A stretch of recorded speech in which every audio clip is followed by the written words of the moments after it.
Back in 2003, I was on a mission to surf the most dangerous waves in the world.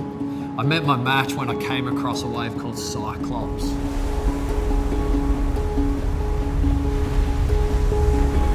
The waves at Cyclops were so powerful and broke in such shallow water that they almost looked impossible to surf. But I knew that if I got a photo riding one of these waves, it would get worldwide media attention and it would help cement my reputation as one of the craziest surfers in the world. On top of that, I also knew that riding one of these waves would be the most insane rush. I had a clear vision of what type of wave I was looking to ride. I knew exactly how I would go about riding it and really precisely what the photo should look like once I'd ridden this wave. The mistake that I made was not communicating this vision and strategy to my photographer and filmer who were shooting from a boat alongside the wave. So I ended up riding what is still one of the most dangerous waves of my life.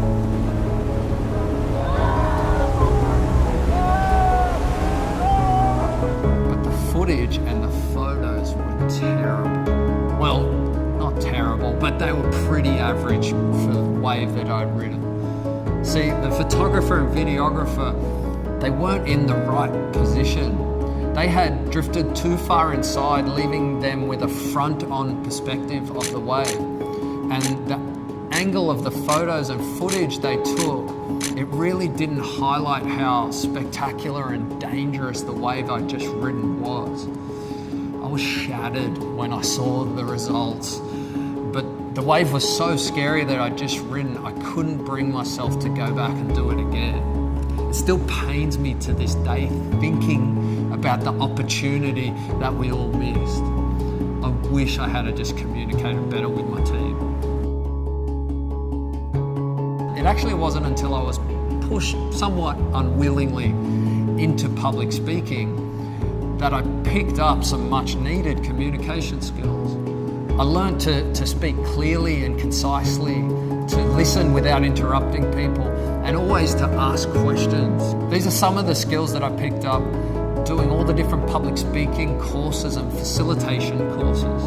To my surprise, these skills, they ended up being immensely beneficial for my surfing career.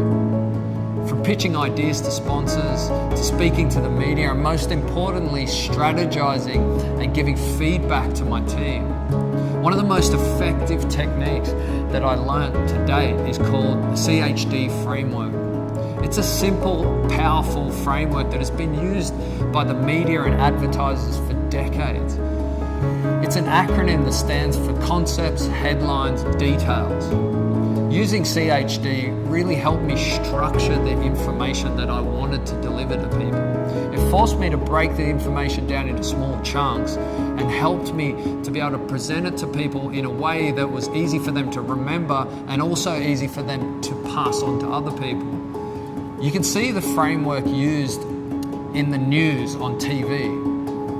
The introduction is always news tonight. Then they go straight into the headlines. Airstrike in the Middle East, earthquake in Indonesia, and the Dow Jones hits record highs. No details are told until all of the headlines are out. That's the crucial point. Then once the headlines are all out, they always go back to the first headline, say it again, and then proceed with the details.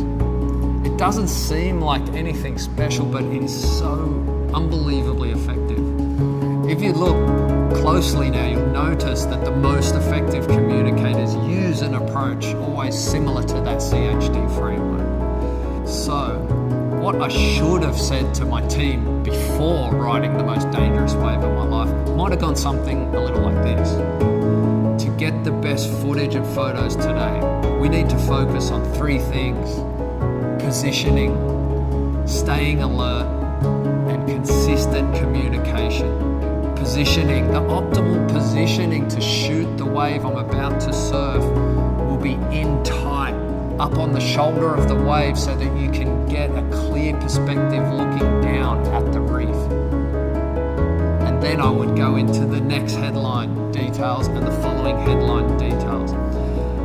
I always then close by saying the headlines one more time. So how are we going to get the best photos and footage today? It's all about positioning, staying alert, and consistent communication.